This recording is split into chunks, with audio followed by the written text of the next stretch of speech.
쉐마 찬양 드리시고 주일사님 기도하시고 시작하겠습니다. 찬양하시고 2번 쉐마 이스라엘 아도나이 에로힘 아도나이 에로하 예수와 마시아 아도나이 에로힘 아도나이 에로하 아루 생계로 맑고 외로라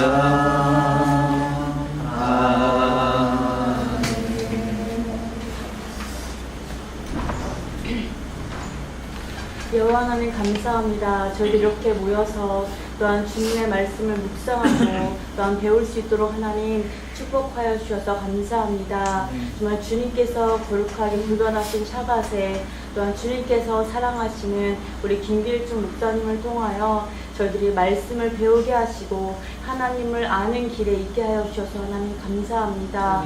주님께서 이 시간 또 더욱더 저희들에게 정말 하나님의 일곱 영으로 채워주시고 지혜와 지식의 영으로 주님께서 함께하여 주셔서 정말 주님께서 숨겨놓으신 정말 크고 비밀한 것을 깨달을 수 있도록 하나님 도와주시고 정말 저희들이 정말 그것을 깨닫고 알아서 정말 온 모든 자들에게 가르쳐서 지키게 할 수 있는 정말 주님의 사명을 감당하는 자들이 될 수 있도록 주여 하나님 도와주시옵소서. 특별히 우리 대전과 정말 온 땅에 많이 퍼져 있는 정말 잘못된 복음들과 이단적인 사상들이 너무 많이 있습니다. 하지만 저희들이 먼저 안 자들로서 더욱더 분명하게 말씀을 깨달을 수 있도록 하나님 도와주시고 정말 그 깨달아진 말씀들이 정말 저들에게 잘 전달되어지고 또 전파되어질 수 있도록 그 길을 예비하여 주시고 그 길을 열어주시옵소서. 오늘 이 시간 주님께서 하늘의 문을 열어주시고 저희들에게 정말 생명의 말씀으로 영원한 복음으로 저희들의 지식과 지혜에 함께하여 주시옵소서. 모든 걸 주님께 감사와 찬양과 영광을 올려드리며 예수야 마샤 이름으로 기도했습니다. 아멘. 감사합니다. 뵙게 돼서 반갑습니다. 지난주에 부천에서는 이제 첫 수업이 진행이 되는데 첫 수업을 이제 특강으로 했습니다. 그래서 에프라임 목사님이 특강을 하셨는데 특강의 요지는 토라를 언약과 율법으로 나누는 것이 합당한가 그런 내용이 있습니다. 그래서 그 2시간 이상 강의를 하셨던 것 같아요. 그래서 그 부분에 대해서 아직 좀 확신이 없으시거나 또 확실하게 좀 정리가 필요하신 분은 그 강의를 들으시면 좋겠고요. 그 부분에 대해서 간단하게만 설명을 드리고 다음 내용으로 들어가도록 하겠습니다. 그 토라가 그야말로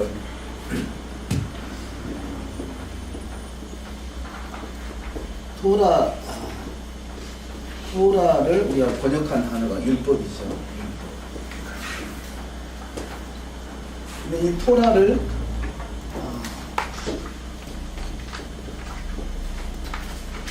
언약과 율법으로 나눈다라는 것은 그동안의 신학의 노선에서는 전혀 없었던 내용이에요. 토라를 언약과 율법으로 나눈다는 것은 유대인들도 그런 해석이 없었고요.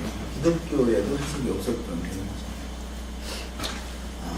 그런데 최근 들어서 토라를 언약과 율법으로 나눠서 해석하는 부분들이 등장을 하게 됐죠. 그 그 선두에 서 있는 그 그룹이 전윤근 목사님. 전윤근 목사님 여기 토라 신학이죠. 시애틀에 있는 시애틀 토라 신학. 그래서 이 주장을 하게 되는데요. 이 주장이 지금 메시아니계에는 이런 내용들이 없지만 그 기독교계에서는 좀 많이 좀 대두되고 있는 것 같아요. 신학 그래서 좀 이슈가 된 부분인데요. 이 부분을 전근 목사님의 티칭을 받아들인 사람이 이제 그 권혁황 목사님, 권혁황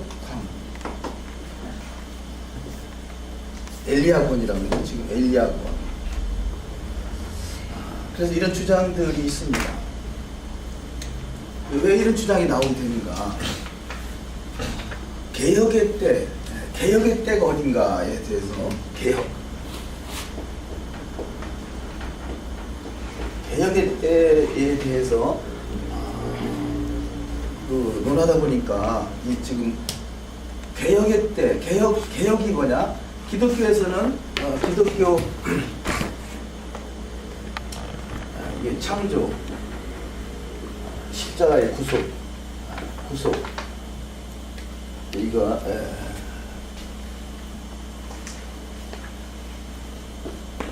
천년왕국이다. 천년왕국 그럴 때요. 이 구속의 사건을 십자가의 구속의 사건으로 구약의 율법이 완성됐다. 그래서 이때가 개혁이다. 라고 받아들이게 된 것이 개신교의 관점이죠. 그래서 여기서 주장하고자 하는, 그래서 기독교는 여기를 개혁으로 보기 때문에 율법은 완성됐다. 때로는 그 폐한 것은 아니지만 완성했기 때문에 우리 지킬 필요가 없다라고 해석했습니다. 그래서 율법에 대해서는 우리는 구약에 있는 많은 말씀들을 인용하면서도 율법 얘기만 나오면 율법은 폐했다. 아니면 폐한 것은 아니지만 완성했기 때문에 지킬 필요가 없다. 라고 이렇게 해석을 해왔었습니다. 그런데 메시아닉이 등장하면서 여기서 절기도 나오고 음식물 규례도 나오고 심지어는 여기서 할례도 나오고 심지어는 희생제사도 나오고 이런 부분들이 폐한 것이 아니다 라고 주장이 나오다 보니까 다른 것은 그래도 절기나 음식물 규례나 할례나 이런 것은 크게 대두가 되지 않는데 희생제사만큼은 도저히 이해를 못하겠다. 그래서 이 부분이 희생제사나 할례나 음식물 규례나 이런 부분까지도 십자가에서 완성됐다 라고 받아들이게 되고요. 근데 절기는 폐하지 않았다 이렇게 해석하게 됐습니다. 그러면 절기는 폐하지 않고 이 음식물이나 할례나 희생제사는 폐했다라고 하려고 하다 보니까 율법에서 부분적으로 어떤 것은 폐하고 어떤 것은 폐하지 않았다라고 나누게 됐던 것이죠. 그래서 그 중에서 희생제사나 할례나 음식물이나 이런 것은 폐했다라고 해석을 하고요. 절기 중에서 특별히 안식일 이런 것은 폐하지 않았다라고 해석을 하게 되죠. 그래서 지금 여기 지금 율법을 토라를 언약과 율법으로 나누는 데서는 음식물 규례나 할례나 희생제사는 폐했다라고 해석을 합니다. 근데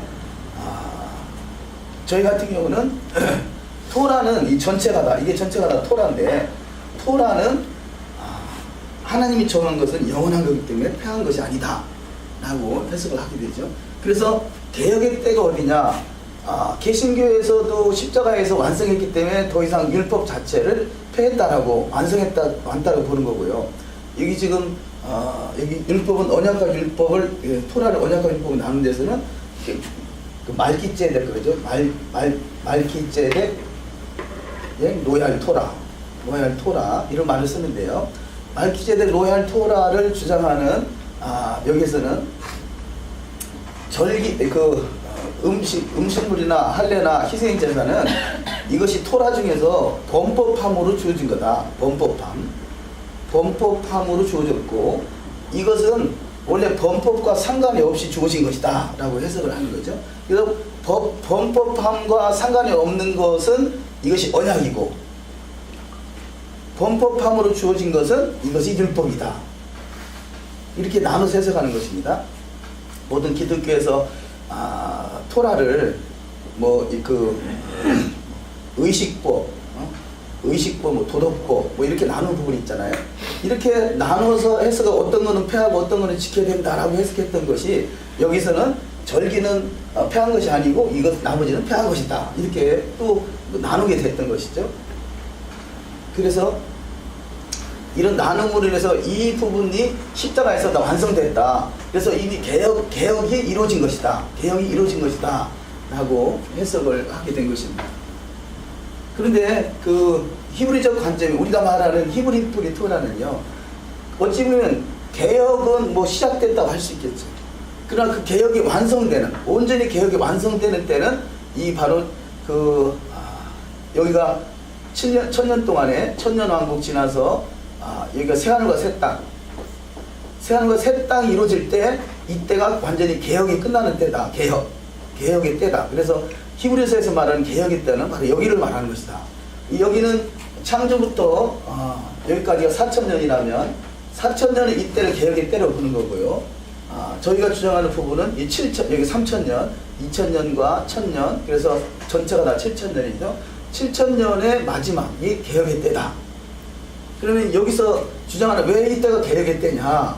그럼 율법은 범법함으로 주어진 거 맞다. 그러면 그 율법이 없어지려면, 율법이 효력이 정지가 되려면 범법함이 사라져야지만이 결국은 율법은 더 이상 효력이 발생하지 않는다라고 보는 거죠. 그런데 새하늘과 새 땅 이전에는 이 천년왕국에도 여전히 죄가 있어요. 사망이 있고 죄가 있고 하나님의 심판이 있고, 이 모든 것이 다 들어있단 말이에요. 이때는 6000년 동안은 마귀가 미혹하는 시대라면, 마귀의 미혹이 있는 시대라면, 1000년은 마귀는 여기서 무적행에 갇히고, 1000년 동안은 마귀가 갇히고 예수께 통치하는 시대이긴 하지만, 여전히 그 마귀의 과거의 영향력으로 인해서 이 죄와 사망이 아직까지 존재한다는 거죠. 존재하고, 그렇기 때문에 이 천년왕국이 끝난 이 시점, 새하늘과 새 땅, 새 예루살렘에 도래하는 이때, 바로 이것이 개혁이 완전히 이루어지기 때문에 그 히브리서에서 말하는 개혁의 때는 바로 이때다. 곧 이 율법에서 정한 이 모든 것들은 이때까지 존재하는 것이다. 그러나 이것을 지켜야 구원이 있다라면 율법주의가 되는 거고요.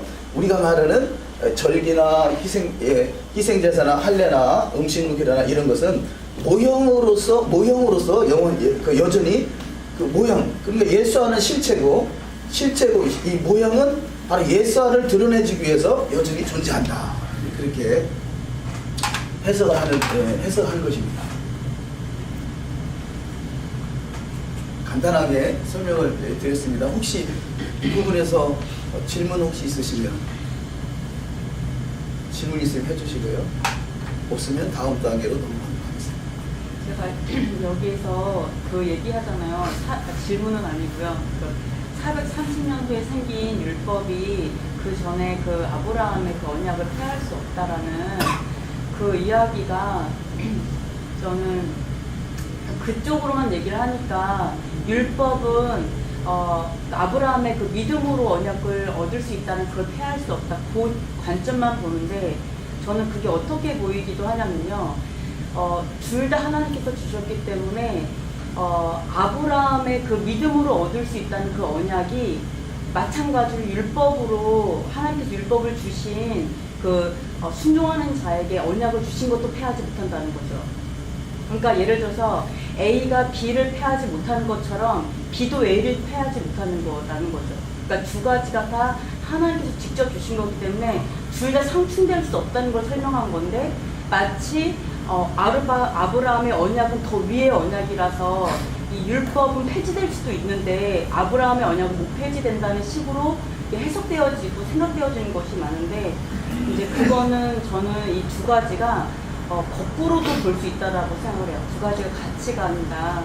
그렇게 된다면, 그래서 이제 얘기하는 게 계속 율법은 아브라함에게 주신 그 믿음의 베이스 안에서 율법이 지켜져야 되는데, 그런 것이 없이 자꾸 율법만 지키려고 하니까 믿음으로 율법을 지키는, 그 얘기를 하려고 했던 그런 부분을 좀 오해된 부분이 있지 않았나, 이런 생각을 좀 하게 됐습니다. 그러니까 헬라적인 사고는 이게 어떤 획일적으로 했잖아요. 이렇게 시간적인 개념으로 창세기, 출애굽기, 레위기, 이렇게 복음서, 계시록, 이것을 하나의 흐름으로 본다면 히브리적 관점은 이걸 다 하나로 본다.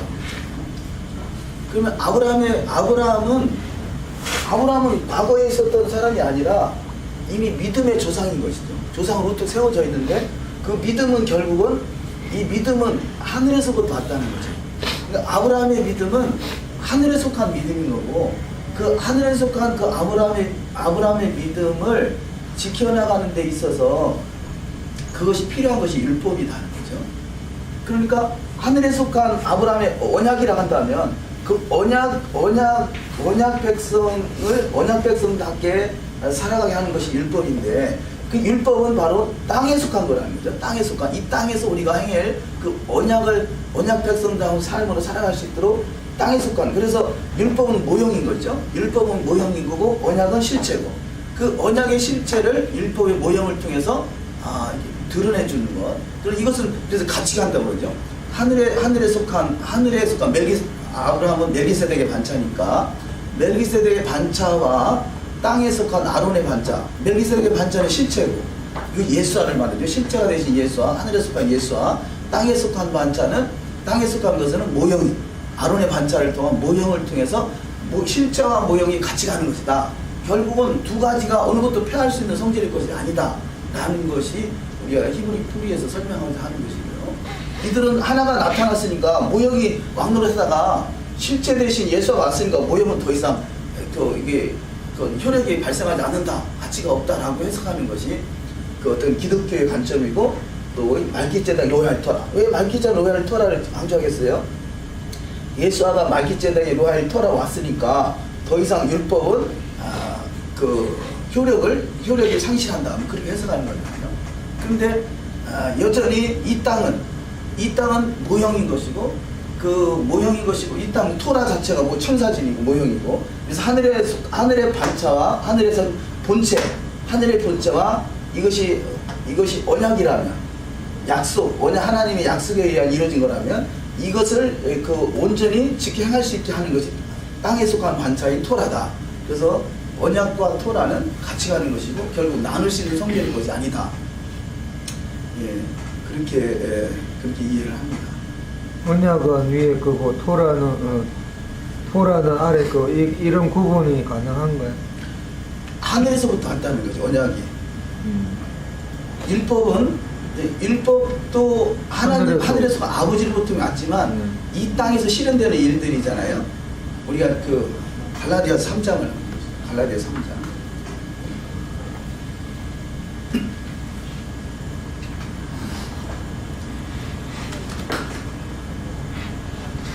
언약이라고 표현했는데, 이제 믿음을 말하는 것이 믿음, 언약과 믿음, 이렇게. 갈라디아 3장 16절 14절부터 한 것입니다. 갈라디아 3장 14절부터. 이는 그리스도 예수 안에서 아브라함의 복이 이방인에게 미치게 하고, 또 우리로 하여금 믿음으로 말미암아 성령의 약속을 받게 하려 함이니, 그래서 믿음이 나옵니다. 형제들아, 사람이 예대로 말하느니 이 사람의 언약이라도 정황에는 아무나 폐하거나 더하거나 하지 못하느니라. 이 약속들은 아브라함과 그 자손에게 말씀하시는 것인데, 여럿을 가리켜 그 자손들이라 하지 아니하시고 오직 하나를 가리켜 내 자손이라 하셨으니 곧 그리스도라.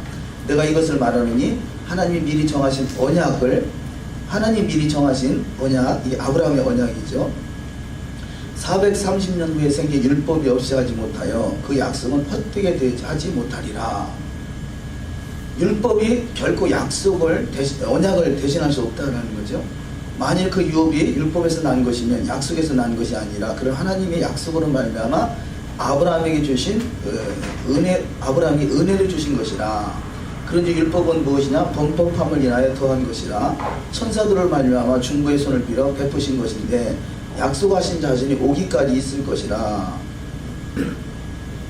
중보는 한편만 위한 것이 아니 오직 하나님은 하나이시니라. 그러면 율법이 하나님의 약속들을 거스르냐? 결코 그럴 수 없느니라. 만일 능히 살게 하는 율법을 주었다면 의가 반드시 율법으로 말미암으리라.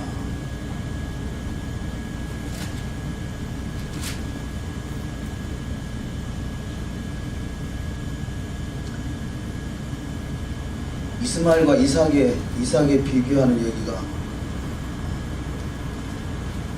이스마엘과 이삭, 이 지금 4장이네요. 4장 22절에 보면 기록된 바 아브라함이 두 아들이 있으니 하나는 계집종에게서 하나는 자유하는 여자에게서 낳았다 하였으나 계집종에게서 육체를 따라 낳고 자유하는 여자에게서 약속으로 말미암느니라.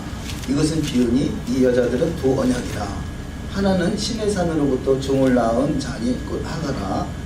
이 하가는 아라비아에 있는 신의 산으로 지금 있는 예루살렘과 같은 데니 저가 그 자녀들로 더불어 종노릇하고 오직 위에 있는 예루살렘은 자유자니 곧 어머니라. 여기서 위에 있는 예루살렘이 지금 이스마엘과 이삭을 비교할 때 이삭을 말한다는 거죠. 이것이 하늘에 있는 오직 위에 있는 예루살렘에 속한 자, 이것을 두 언약으로 비교한다는 거죠. 24절에서 이것은 비유니 이 여자들은 두 언약이라. 하나는 신의 산으로부터 종을 낳은 자이고 하가라. 신의 산 언약은 율법이잖아요. 그런데 또 다른 하나는 위로부터 오직 위에 있는 예루살렘으로부터 주어진 약속 언약. 이것이 두 아들을 볼 때 이삭은 하나님이 언약이잖아요. 하나님의 약속에 의해서 난 약속의 자녀, 언약의 자녀. 이것은 하늘에 속한 자다. 이렇게 표현하는 거죠. 하늘에 속한 자, 근데 땅에 속한 것은 이스마엘로 이 신의 산 언약, 토라를 말한다면 하늘에 속한 것은 이것이 언약, 하늘에 속한 언약, 믿음이라는 거죠. 믿음. 아까 3장에서도 봤던 것 같이 믿음으로 인해서 이루어진 그 언약. 우리는 믿음으로 말미암아 이루어진 언약이라고 그러죠. 그리고 우리는 하늘에 속한 자다 그러는 거죠. 하늘에 속한 자. 그래서 언약이 이삭의 언약. 하나님이 왜 그 이스마엘과 이삭을 비교해서 하나님이 정한 것은 이삭이었잖아요.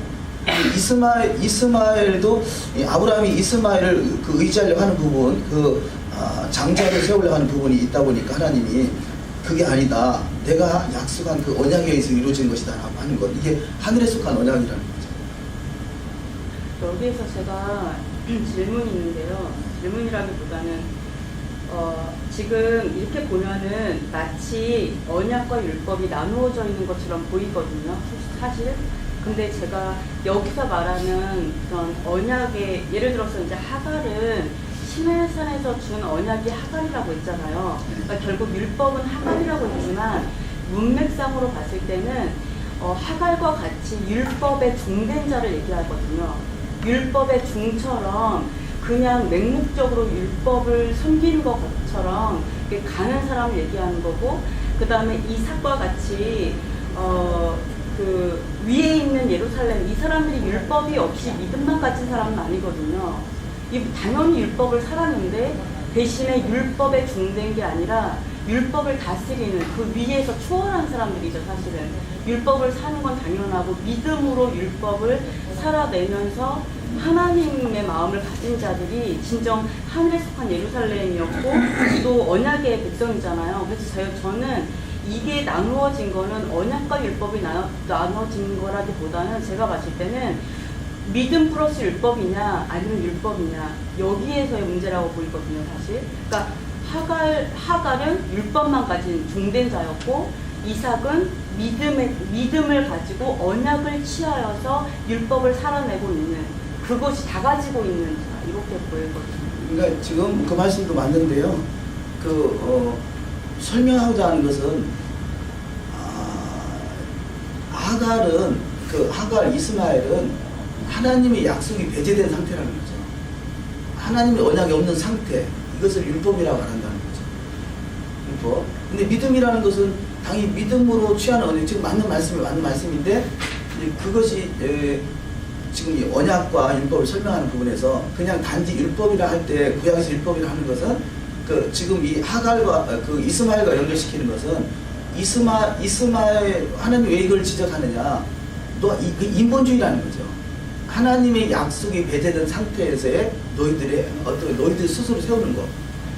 어제 지난주에 평행선 이렇게 말했잖아요. 이 평행선 롯과 아브라함. 롯은 스스로 무언가를 하려고 하는 것, 동서남북을 바라보고 자기가 원하는 땅으로 가는 것, 이 인본주의다. 아브라함은 하나님의 약속에 의해서 하나님이 정하신 대로 동서남북을 바라보라. 내가 너에게 주겠다. 이것이 신본주의다. 이렇듯이 자 믿음이라는 건 하나님의 언약에 의해서 이루어지는 상태. 그 속에 당연히 토라가 들어가겠죠.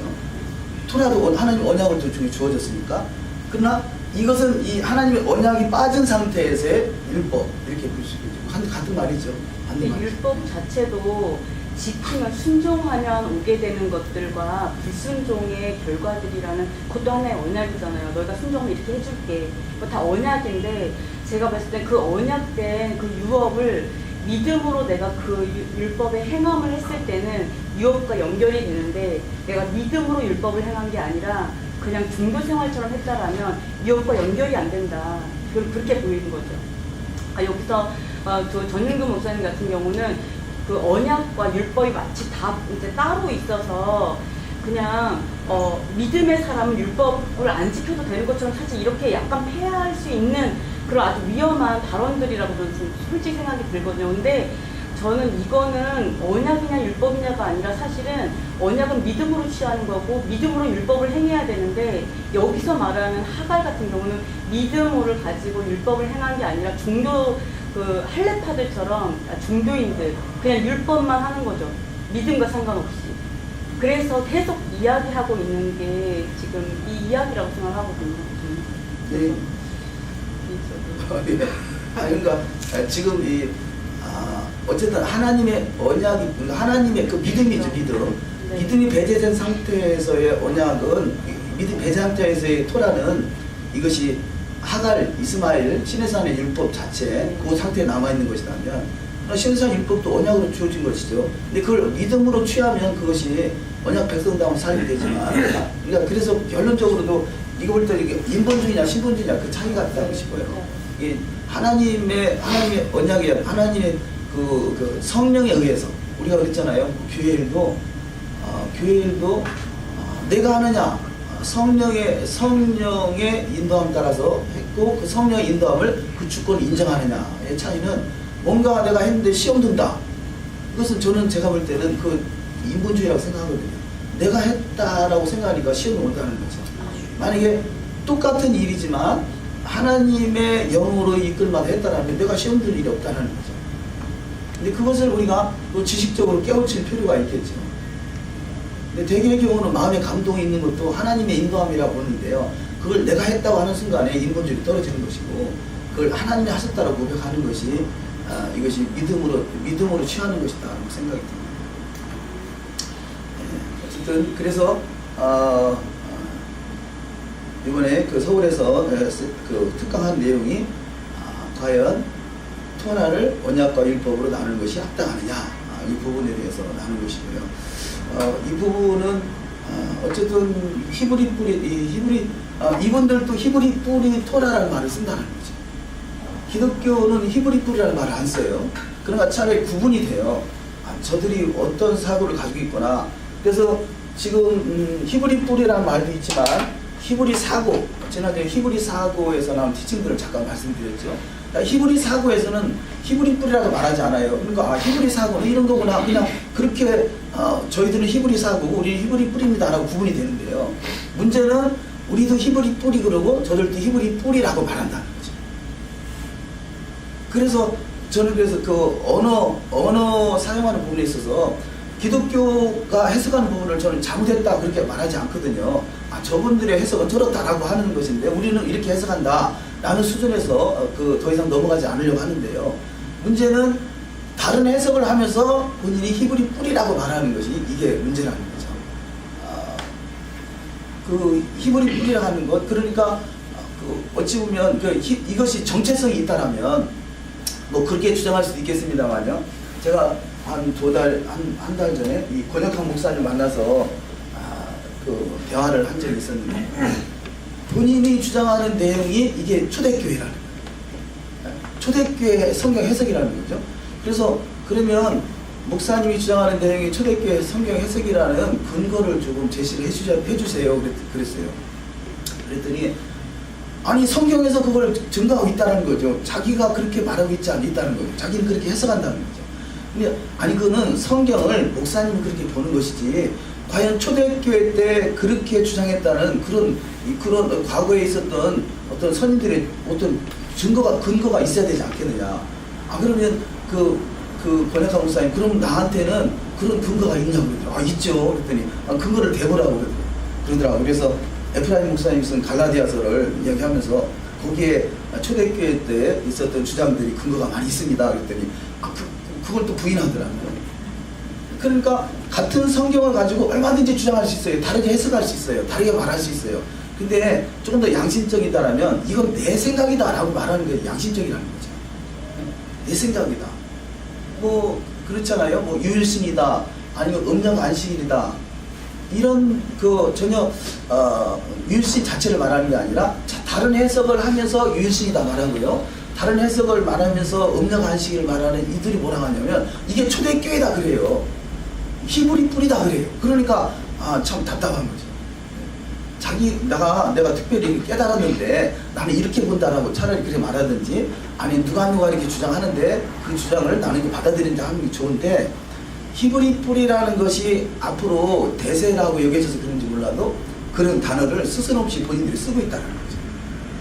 그러니까 처음 들어온 사람은요 이게 안타까운 그런 어떤 그 해석에 그게 진짜 히브리 뿌리인가 보다라고 생각할 수 있다는 거죠. 제가 조금 전에 페이스북을 보니까 예전에 같이 히브리 뿌리를 조금 같이 돌아왔던 이 한기만 형제라고 있어요. 그 페이스북에 올라온 글이 이번에 그 유대력 달력을 1,500부를 더 만들어서 무료로 돌렸는데 더 주문하는 사람이 있어서 1,000부를 더 만들었습니다 라고 하면서 필요하신 분 연락을 하세요. 그렇게 메시지가 떴더라고요. 근데 그분이 유대력 만들어서 돌리는 거 뭐 참 감사한 일이죠. 근데 그분이 거기에 항상 주문하면 같이 보내는 책이 있어요. 뭐 유일신이다. 뭐 자기가 주장하는 그런 내용들을 같이 하면서 마치 이것이 히브리 뿌리, 이것이 초대교회 같이 설명을 한다는 거죠. 말하고 있다는 거죠. 그러니까 히브리적 관점에 대해서 관심이 눈에 띄어지는 사람들 관심은 있지만 이제 막 초보잖아요. 그런데 그런 어떤 잘못된 지식들을 갖다 집어넣고 이게 초대교회다 하니까 그걸 처음 그냥 무조건 덥석 받아먹은 사람은요. 그것 때문에 엄청난 어려움을 겪게 되는 거죠. 그래서 제가 주장하는 내용은 이런 내용이 구체적으로 언제부터 어디서 나왔는데 예를 들어서 음력 안식일 그러면 제가 알고 있는 음력 안식일은 그 재림교에서 안식일을 지키는 재림교에서 저들이 절기도 맞다라는 걸 주장하고 절기를 연구하다 보니까 음력 안식일도 맞다라는 그런 내용, 음력 안식일에 대한 그런 어떤 논리를 받아들이게 된 거죠. 그래서 재림교에서 나온 한 분파가 주장하는 내용을 지금 음력 안식일을 받아들이는 사람들은 뭐라 하냐면 이게 초대교회다 이렇게 말한다는 거죠. 이게 초대교회 성도들은 다 그렇게 신앙생활 했다라고 하니까 혼란을 겪을 수밖에 없는 거죠. 그래서 진정 내가 주장하는 내용이 과거에 있었던 내용이 아니고 새로운 것이라면 내가 새롭게 봤다든지 아니면 누가 주장하는 내용을 나는 이렇게 받아들였다든지 하는 것이 또 양심적일 텐데 그냥 무조건 초대교회라고 이렇게 갖다 붙이는 거에 대해서 안타까움이 있습니다. 근데 이런 해석들도 이것이 히브리 뿌리 토라라고 말하고 있다는 거죠. 처음 들어오는 사람한테 우리가 말하는 부분은 오히려 우리가 히브리플의 토라가 아니지 자기들이 오리지널이다 라고 말한다는 거죠. 그래서 이런 부분들을 우리가 정확하게 좀 잘 분별하고 있으면 히브리적 관점을 말하지 않을 때는 이런 이야기가 그런 별로 대화할 일이 별로 없겠죠. 근데 히브리적 관점으로 들어오면 여러 가지 그런 해석들이 다양한 해석들이 나오는데 그걸 이제 소화하고 있으면 여러 가지 또 현실에 잘 대처를 할 수 있을 것입니다. 갈라디아서 19장 3장 19절에 율법은 범법함으로 인해 더해진 거라고 했는데 이게 좀 앞뒤가 잘 안 맞는 문장 같다는 생각이 드는 게 범법이라는 게 율법을 더 많은 건데 율법이 범법함으로 더해졌다는 게 좀 이상한 경우 같다는 생각도 들고 그리고 우리 배운 것처럼 아브라함 때도 준 토라가 있다고 그렇게 토라를 지켰다고 했는데 여기에서 율법을 말할 때 좀 한정적인 모세의 율법을 말하는 그런 걸 수도 있겠다 그런 생각도 들는데 또 누가 무엇을 범법했을까 이런 생각도 들어요. 그리고 토라는 진리라고 이렇게 계속 나오는데 토라가 또 그림자라고 이렇게 말하면 서로 또 안 맞는 것 같기도 하고 이런. 진리는 변하지 않는 것이 진리잖아요. 그림자라고 해서 그 진리가 변하는 것은 아니라는 거죠. 그러니까 실제 예수와는 길이요 진리요 생명이다 그러잖아요. 예수와는 길이요 진리요 생명이다 그러는데 토라도 길이요 진리요 생명이다 말하진 않아요. 그냥 진리라고 말하죠. 그러니까 진리다라고 하는 거와 길이요 진리요 생명이다 하는 거는 좀 다르다고 보거든요. 근데 토라는 진리인 것이고 예수와는 생명 그 진리이면서 진리를 뛰어넘는 생명, 진리에서 할 수 없는 생명까지도 주는 거죠. 그런 진리라고 다 생명이 되는 건 아니겠죠. 토라가 빛이고 생명을 주는 거 이런 내용은 있었던. 그러니까 이제 제가 볼 때 그 부분이 생명을 유지하는 것. 그래서 생명나무다 그렇게 말하거든요. 생명나무는 생명은 하나님으로부터 왔어요. 그 하나님으로부터 온 생명을 지켜나가는 것이 생명나무다 하는 거죠. 그래서 토라는 생명나무다 그렇게 표현하거든요. 그러니까 그 생명나무로서의 빛이 될 수 있고 생명나무로서 그 진리가 될 수 있고 그러겠죠.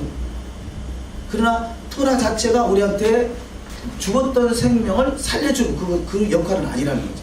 하나님이 정한 역할 속에서 변하지 않는 것, 이걸 진리라고 하는 거죠.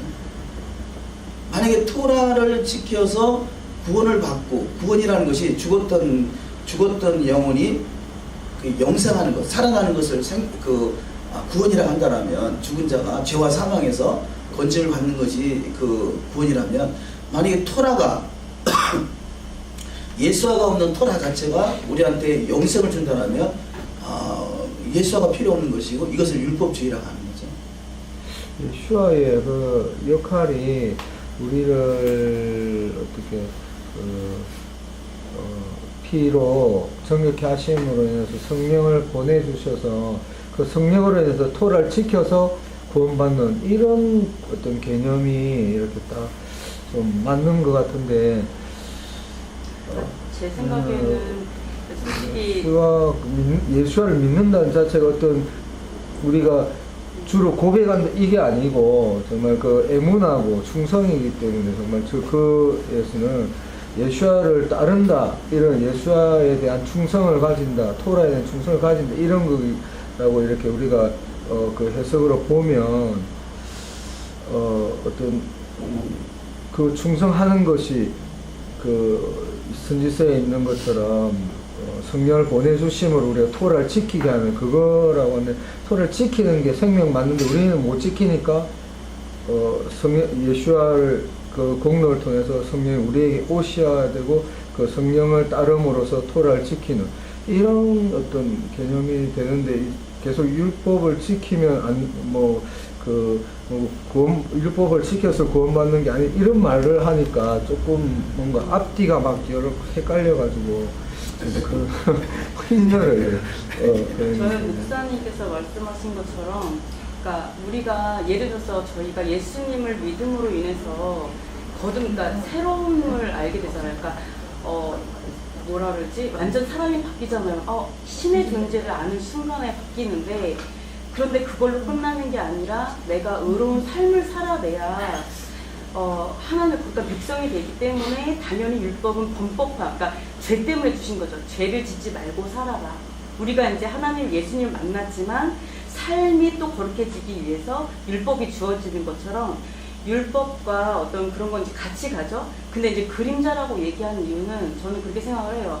그러니까 그 시대에 바울이 주로 마주하는 사람들은 믿음 없이 종교인들, 말하자면 율법만 지키는데 율법도 자기가 원하는 것만 지키고 다 지키지도 않고, 예를 들어서 할례만 얘기를 한다든지 뭐 이렇게 하는 그 율법주의자들을 주로 이렇게 상대를 하는 거죠.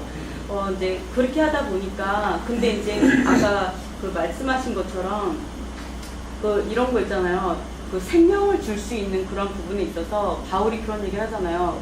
만약에 생명을 줄 수 있는 게 만약에 주어진다면 그건 분명히 율법일 것이다.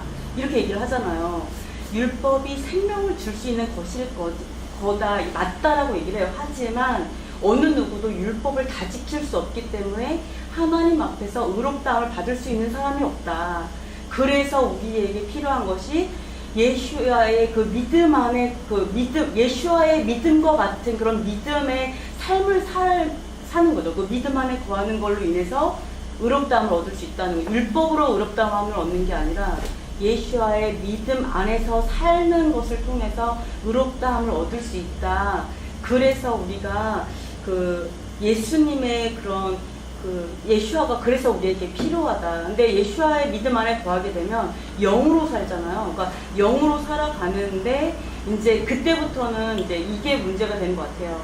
그러니까 그 율법의 종으로 그냥 그러니까 이 당시의 느낌이 어떠냐면 마치 율법을 섬기는 것처럼, 그러니까 하나님을 섬겨야 되는데 하나님은 온데간데 없고 또는 믿음도 온데간데 없고 그냥 율법만 섬기는 거예요. 그러니까 주객이 전도된 거죠.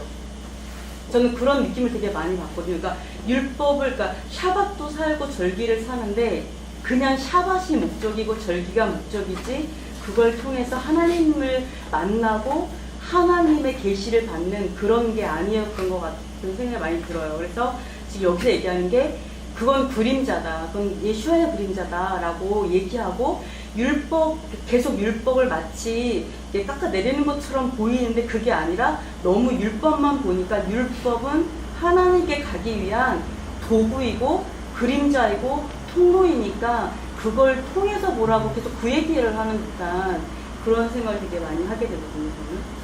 일단요, 범법함은 저는 그래요. 이 아담과 하와가 선악을 알게 하는 실과를 먹는 순간이 범법함이 됐죠. 그때부터 토라는 우리한테 필요하다는 거죠. 예를 들어서 선악을 알게 하는 실과를 따먹는 것 자체를 몰랐더라면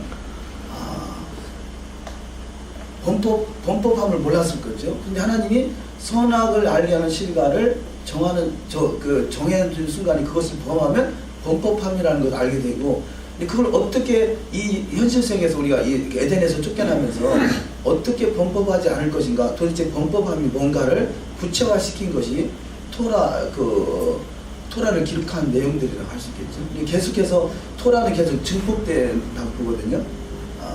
그러니까 에덴에서 있었던 토라가 더 완성된 토라라기보다는 계속해서 토라가 주어졌다는 거죠. 그 상황에 따라서 그러니까 토라가 기초라면 그 기초가 처음에 놓인 기초가 전부가 아니라 계속해서 하나님이 그것을 더욱더 다양한 어떤 상황들이 생기잖아요. 근데 그럴 때는 어떻게 할 것인가? 예를 들어서 그러잖아요. 아버지가 죽었는데 남자가 아들이 없어요. 그래서 딸들 셋이 상속을 어떻게 할 것이냐. 토라는 그때 정확하게 딸은 어떻게 될 것이냐 내용이 없었단 말이죠.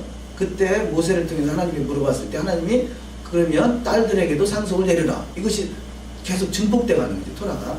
그렇듯이 시내산 토라는 그동안에 있었던 토라를 기록한 것도 있지만 그동안에 더 내용들이 더 증폭돼 왔다고 할 수 있겠죠.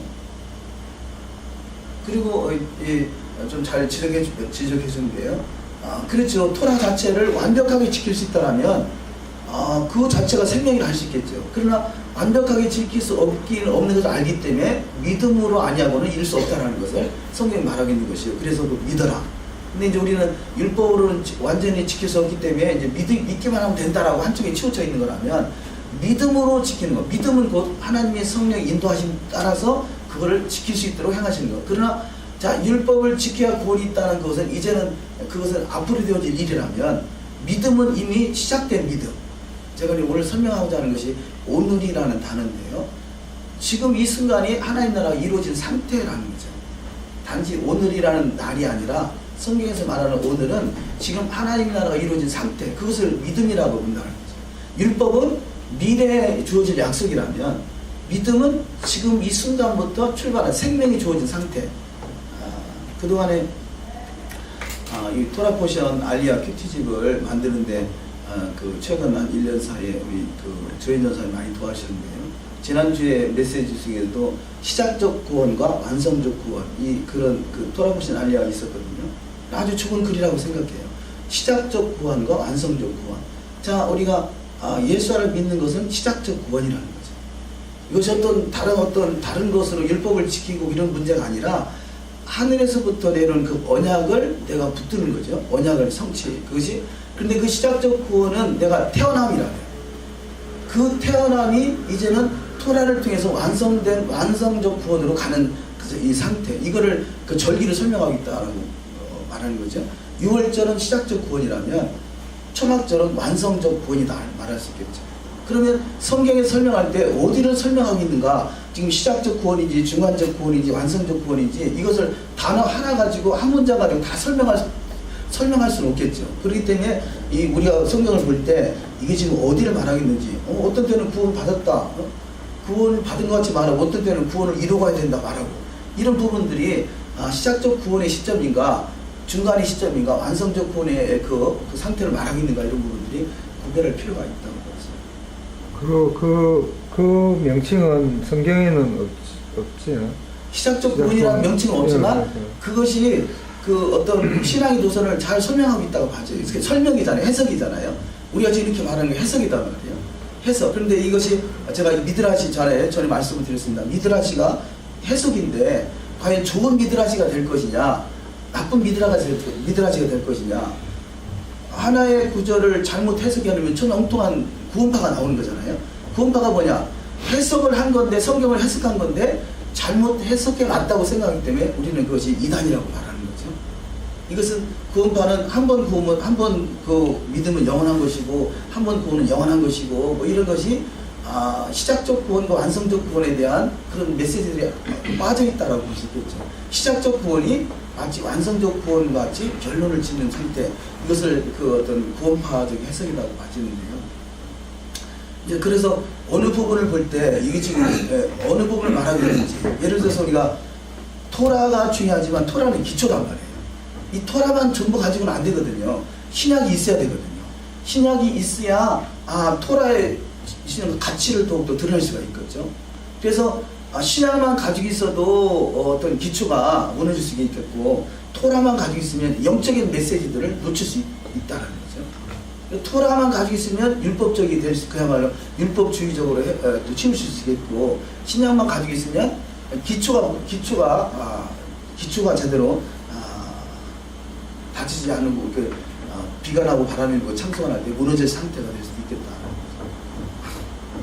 그래서 우리가 지금 이 산상수훈 마태복음을 하고 있는 것은 토라와 연결시켜서 설명하고자 하는 것입니다.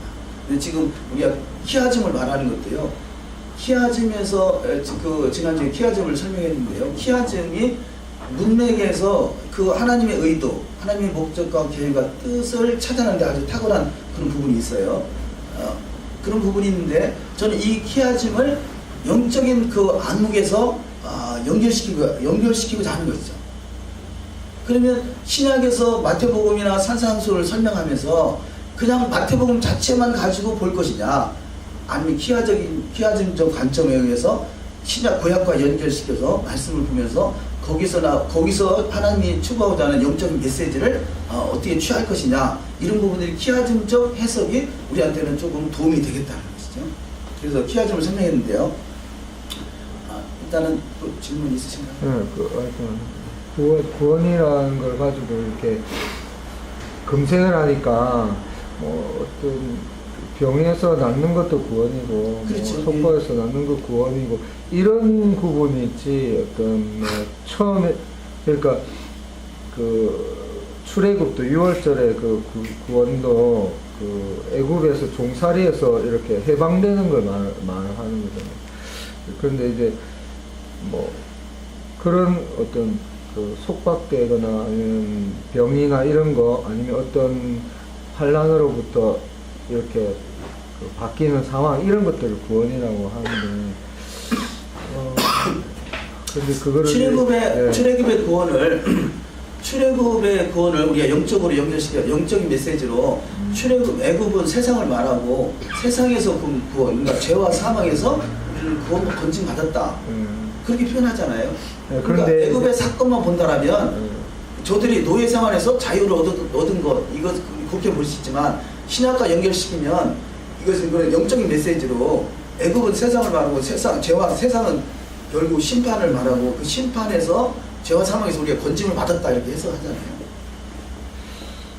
그런데 이제 그때도 이방인도 있었고, 근데 그 뭐고 이스라엘 백성이잖아요. 그거는 언약 백성들이고, 그러니까 이 언약이 다 있었고, 구원에 대한 그런 것도 다 있었는 그런 것도 있고, 그러니까 그 구원이라는 게 딱 어떤 시작적 구원, 마지막 구원, 이게 아니라 그때 이렇게. 근데 그게 해석이에요. 네. 해석을 받아들일 것이냐, 안 받아들일 것이냐 자유인데, 네, 이제 제가 볼 때는 그런 어떤 좋은 설명이 하나 이해가 될 수 있다는 거죠. 우리가 그랬잖아요. 우리는 애굽에 있었던 게 아니에요. 저들은 이스라엘이라고 하죠. 그러나 지금 우리가 그 사건을 나의 신앙의 여정과 연결시킨단 말이에요. 나는 예수를 믿기 전에 세상에 있었다면 그 하나님의 은혜로 하나님을 알만한 믿음을 받게 되고, 그걸 내가 인격적으로 내가 영접했단 말이죠. 이것을 세상에서 구원이라고 보는 거죠. 그냥 그걸 단순히 그냥 믿기 시작했다 이렇게 말할까요? 사람들이 너무 구원이라는 말을 쉽게 그냥 그 영원한 안식을 받는 거에 또 오해를 되게 많이 하잖아요. 그러니까 그러다 보니까 너무 같은 단어를 너무 많이 쓴다라는 거죠. 그러다 보니까 맨 처음에 너 구원받았어 라는 그 말 자체를 나는 이미 천국 약속을 받은 것처럼 오해되는 부분이 많은데, 우리가 진짜 원하는 구원은 사실은 영원한 안식의 나라를 가는 게 구원이고, 이스라엘 백성도 약속이 이미 남아있는데도 불구하고 이르지 못할 자들이 있다고 했기 때문에, 이제 사실은 아까 뭐 그것도 완성시켜야 된다는 의미를 강조하기 위해서 이제 그런 이제 또 구원이라는 말을 사용을 한 거죠. 근데 좀 하여간 남발되는 부분이 있잖아요. 그래요. 또 제한시켜요. 구원을 누가복음 16장을 한번 보도록 하시겠습니다.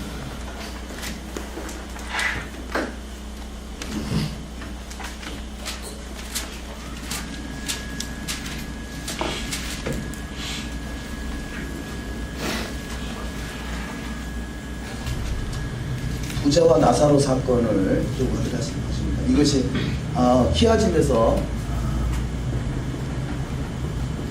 이제 이것이 V자죠. V자 키아짐. 이것을 이제 순차적 구조, 그 표현한데요. 순차적 구조, 그 키아짐의 구조를 첫 번째가 이제 키 구조가 있고, 그 다음에 이 V 구조가 있고, 세 번째가 평행 구조. 키아짐이 16가지를 주로 많이 사용하는데, 그 중에서 이 세 가지, 키 구조, 이것이 제일 많이 사용하고요. 그 다음에 부위구조, 그 다음에 이 평행구조, 이 세 가지를 많이 사용한다고 할 수 있겠습니다. 그런데 키아즘을 연구하는 특별히 이 코엔 대학교에서 키아즘을 많이 가르치는데요. 키아즘을 제대로 다 소화하려면 3년을 배워야 된다고 해요. 3년. 우리는 또 필요하신 분은 배워도 좋겠습니다만, 어쨌든 그런 많은 큰 방대한 분량이라 할 수 있겠죠.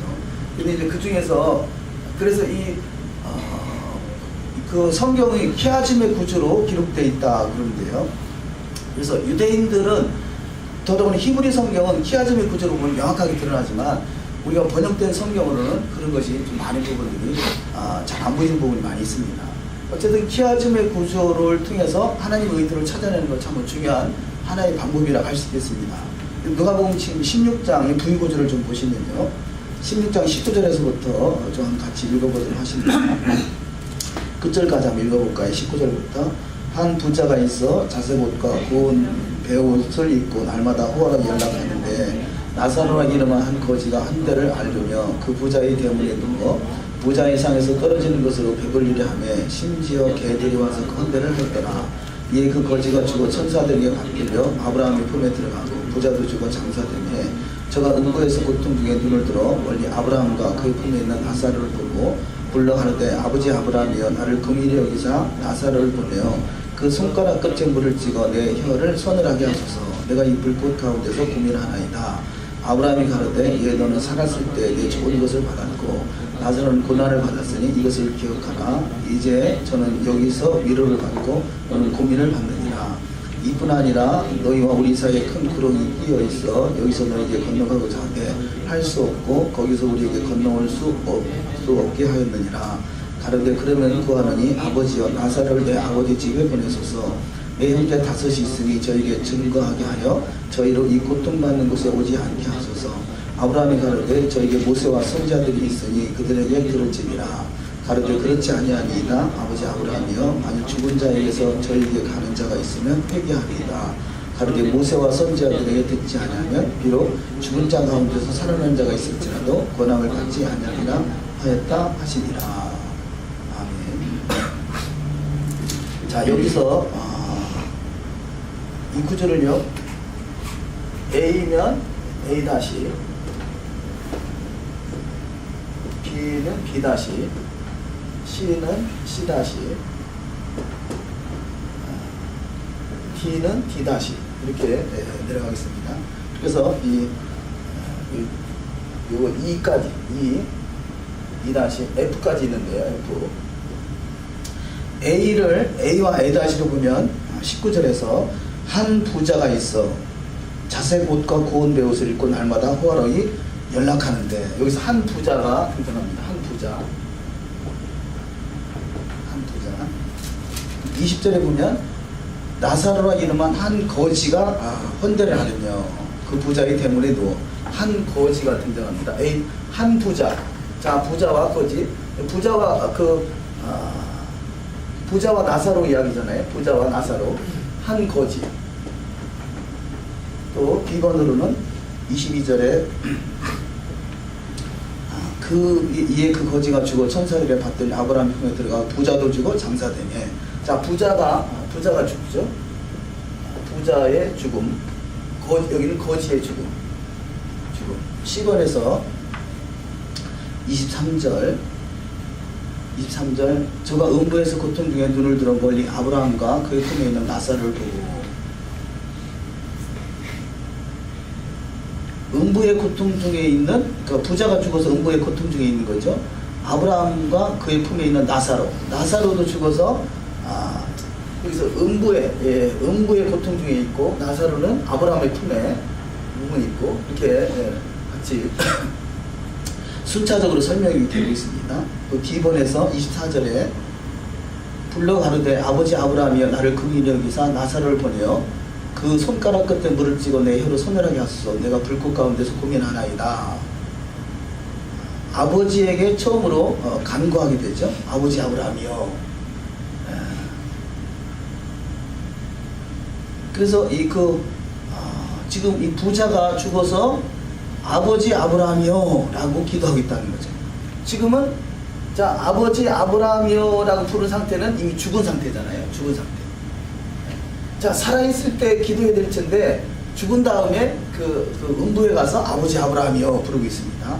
그래서 그런데 이미 나사로는 하늘 아버지의 그 대답 25절에서 25절 아브라함이 가로되 예도는 살았을 때 내가 좋은 것을 받았고 나사로는 고난을 받았으니 이것을 기억하라. 이제 저는 여기서 위로를 받고 너는 고민을 받느니라. 아브라함이 가로되, 그래서 하늘 아버지의 대답이 있죠. 대답. 아버지 아브라함이요. 이미 죽은 다음에는 이미 기도가 죽어 살았을 때 할 기도를 이미 죽은 다음에 때가 늦은 것이죠. 근데 여기서 아버지 아브라함이다 라고 대답하는 사건이 기록되고요. 2번에서 27절에서 보면 가로되 그러면 구하노니 아버지여 나사로를 내 아버지의 집에 보내소서. 그래서 또 다른 간구를 하게 됩니다. 여기서는 아버지 아브라함이요. 여기서 그러면 이렇게 해주십시오 라고 또 다른 간구를 하게 되고요. 또 29절에서 아브라함이 가로되 저에게 모세와 선지자들이 있으니 그들에게 들을지나. 그래서 여기서 또 다른 대답을 하게 됩니다. 자, 응답은 여기서 기도하고 응답은 있지만 기도의 내용이 응답되는 것이 아니라 다른 말씀을 하고 있는 거죠. 여기도 마찬가지고. 그래서 이 시간이 늦은 상태. 근데 결론적으로 이 구절의 결론적으로 결국 29절에서 아브라함이 뭐라 하냐, 모세와 선지자들이 있으니 그들에게 들을지라. 자, 여기가 모세와 선지자를 말한다는 거죠. 모세와 선지자. 31절에서도 가로되 모세와 선지자들에게 듣지 아니하면 비록 죽은 자 가운데서 살아난 자가 있을지라도 권함을 받지 아니하리라 하였느니라 하십니다. 결론이 뭐냐? 모세와 선지자의 말을 들으라는 거죠. 자, 지금 우리가 구약 이야기가 아니라 신약 이야기잖아요. 신약에서의 결론은 뭐냐? 모세와 선지자의 말을 들어야 된다는 거죠. 자, 이것이 히브리 사고에서 설명하는 이 부의구조를 설명하는 중요한 말씀으로 인용을 합니다. 그래서 이렇게 결론을 도출해내요. 아, 결론이 모세와 선지자의 말을 들어야 되는구나 라고 결론을 내긴 하는데 히브리 사고는 여전히 모세와 선지자 말을 안 해요. 토라 이야기를 안 한다는 거죠. 자, 결론은 도출해놓고 하는 행동은 엉뚱한 일이 되는 거죠. 근데 여기서 이 키아즘의 구조를 통해서 결론이 모세와 선지자의 말을 들어야 되는구나 라는 걸 우리는 받아